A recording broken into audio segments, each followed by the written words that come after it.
Please subscribe my channel and don't forget to press bell icon to get notification about all new videos. Thank you. Relation between degree and radian. Degree और radian के दरमियान क्या relation होगा? हम जानते हैं कि एक कंप्लीट सर्कल के अंदर अगर डिग्री में वैल्यू देखी जाए एंगल की तो 360 डिग्री होती है, और अगर रेडियन में वैल्यू देखी जाए तो 2 पाई रेडियन होगी। अगर हम 1 डिग्री की वैल्यू फाइंड करना चाहते हैं तो 360 को यहाँ से ख़त्म करना पड़ेगा, और 360 को ख़त्म करने के लिए इक्वेशन को दोनों साइड हम 360 से डिवाइड कर देते हैं। Dividing both sides by 360।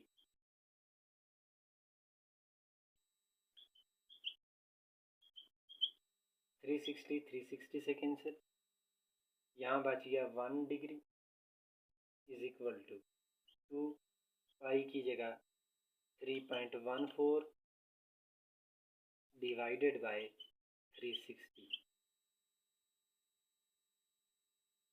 इसका आंसर होगा 0.0175 रेडियन, यानी 1 डिग्री इज इक्वल टू है 0.0175 रेडियन।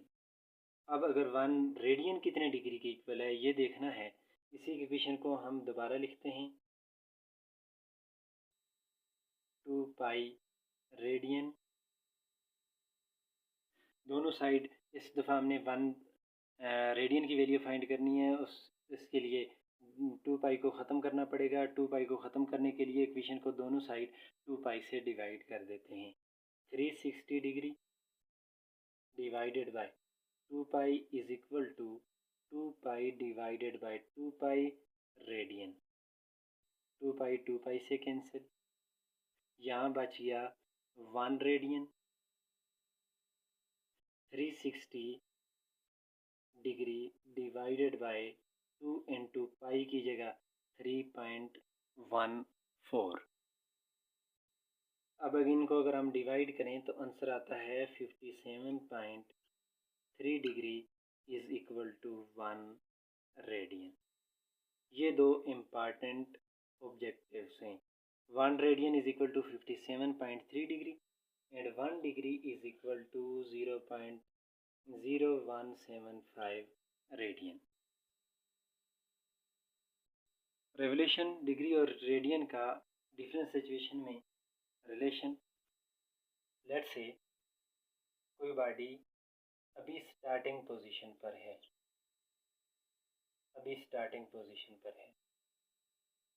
अभी कितना ये रिवॉल्व हुई है, कितना एंगल कवर किया है, ज़ीरो रेवोल्यूशन।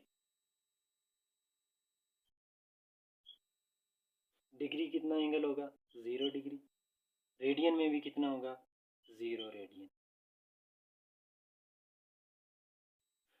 अगर कोई भी बॉडी सर्कल कंप्लीट करती है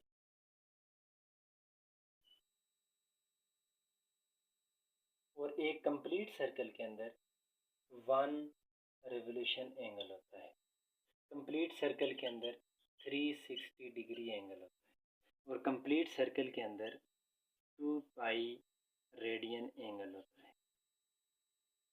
लेट्स से अगर कोई भी बॉडी पॉजिटिव एक्स एक्सिस से मूव करके नेगेटिव एक्स एक्सिस तक जाती है, पॉजिटिव एक्स एक्सिस से मूव करके नेगेटिव एक्स एक्सिस तक, तो ये हाफ रिवोल्यूशन बनती है। क्योंकि पॉजिटिव से नेगेटिव एक्स एक्सिस, नेगेटिव से दोबारा पॉजिटिव तक 1 रिवोल्यूशन है, तो ये पॉजिटिव एक्स एक्सिस से नेगेटिव एक्स एक्सिस तक ये बन जाएगी हाफ रिवोल्यूशन।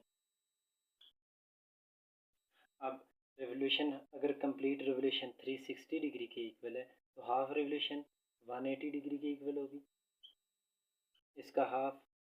और रेडियन भी इसमें भी इसका हाफ हो जाएगा, 2 पाई का half 2 pi divided by 2 which is equal to pi radian.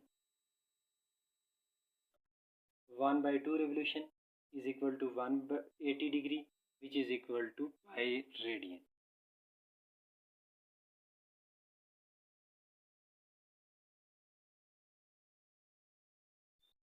Late एक बॉडी पॉजिटिव एक्स एक्सिस से मूव करके पॉजिटिव वाई एक्सिस तक जाती है ड्यूरिंग द रोटेशन, यहाँ से यहाँ तक मूव करती है।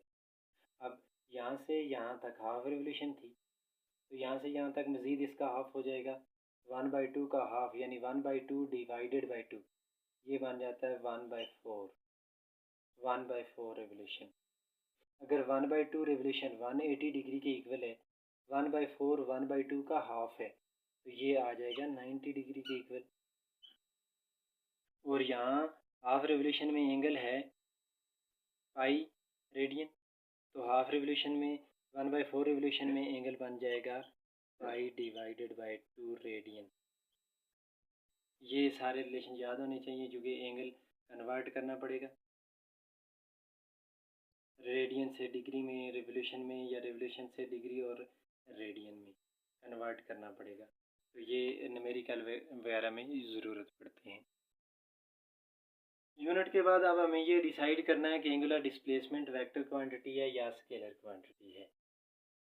तो एंगुलर डिस्प्लेसमेंट ये एक वेक्टर क्वांटिटी है,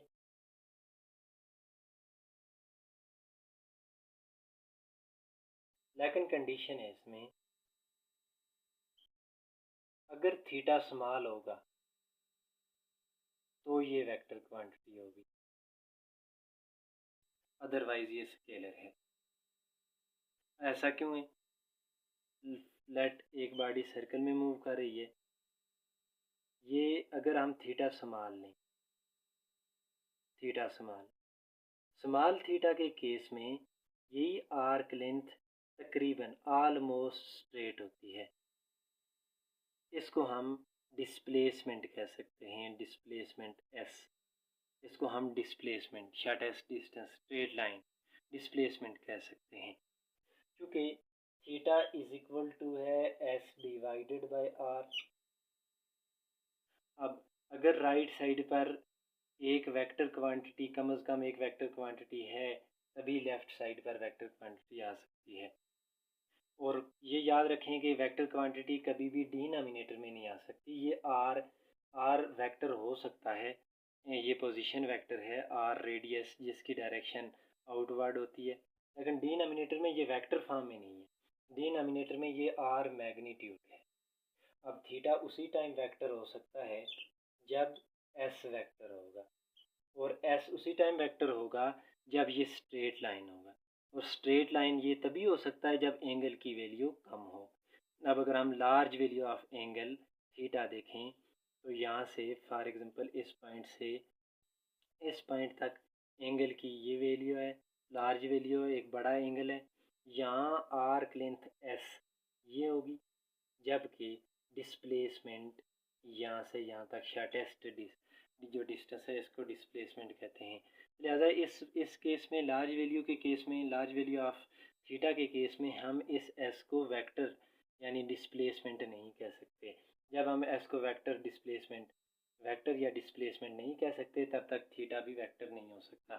थीटा उसी सिचुएशन में वेक्टर होगा जब इसकी वैल्यू स्मॉल होगी, और स्मॉल वैल्यू ऑफ थीटा के केस में हम एस को as a vector quantity deal कर सकते हैं, हम आर्क लेंथ को वेक्टर कह सकते हैं। अब अगर ये वेक्टर क्वांटिटी है for small value of theta, तो वेक्टर क्वांटिटी की डायरेक्शन होती है, तो इसकी डायरेक्शन क्या होनी चाहिए? Direction of angular displacement del theta. Angular displacement del theta की डायरेक्शन क्या होनी चाहिए? डायरेक्शन हम फाइंड करेंगे राइट हैंड रूल से, by right hand rule. Angular displacement की डायरेक्शन फाइंड की जाएगी राइट हैंड रूल से। राइट हैंड रूल क्या है? फॉर एग्जांपल ये एक बॉडी है, ये एक्सिस ऑफ रोटेशन है, और एक्सिस ऑफ रोटेशन के अराउंड बॉडी ऐसे रोटेट कर रही है, मूव कर रही है, सर्कुलेट कर रही है, तो ये बॉडी की मोशन की डायरेक्शन बनती है। फॉर एग्जांपल बॉडी यहाँ से ऐसे जा रही है, ये बॉडी की मोशन की डायरेक्शन बनती है। अब जिस डायरेक्शन में बॉडी मूव कर रही है, उस डायरेक्शन में अपने राइट हैंड की फिंगर्स को कर्ल करें, जो थंब होगा वो थंब एंगुलर डिस्प्लेसमेंट की डायरेक्शन को शो करेगा। तो यहाँ इस केस में एंगुलर डिस्प्लेसमेंट की डायरेक्शन अपवर्ड है। अब फॉर एग्जांपल बॉडी ऐसे रोटेट कर रही है, ये कोई लेट्स से ये कोई बॉडी है, ये ऐसे मूव कर रही है। अब इसकी जो मोशन है, इसकी मोशन की ये डायरेक्शन बनती है। इस डायरेक्शन में अपनी राइट हैंड की फिंगर्स को कर्ल करें। अब राइट हैंड की फिंगर्स को जब हम कर्ल करते हैं तो थंब की डायरेक्शन डाउनवर्ड है, तो डाउनवर्ड एंगुलर डिस्प्लेसमेंट की डायरेक्शन होगी। एंगुलर डिस्प्लेसमेंट की या तो डायरेक्शन अपवर्ड होगी या डायरेक्शन डाउनवर्ड होगी।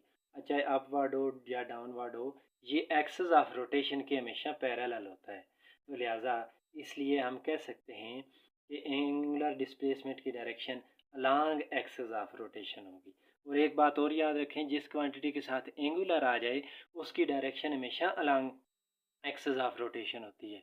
चाहे एंगुलर डिस्प्लेसमेंट हो, एंगुलर वेलोसिटी हो, एंगुलर एक्सेलरेशन हो, एंगुलर मोमेंटम हो, जितनी भी एंगुलर क्वांटिटीज़ होंगी उन सारी की सारी क्वांटिटीज़ की direction along axis of rotation होगी। इसको एक और एग्जांपल, इसी एग्जांपल से समझ लेते हैं। फॉर एग्जांपल ये एक बॉडी है, ये बॉडी ऐसे मूव कर रही है, ये उसका एक्सिस ऑफ रोटेशन है और ये बॉडी की मोशन है। अब बॉडी इस डायरेक्शन में मूव कर रही है, ये बॉडी की मोशन की डायरेक्शन है और जो थंब की डायरेक्शन है वो एंगुलर डिस्प्लेसमेंट की है। एंगुलर डिस्प्लेसमेंट की जो डायरेक्शन है वो और एक्सिस ऑफ रोटेशन ये दोनों आपस में पैरेलल हैं।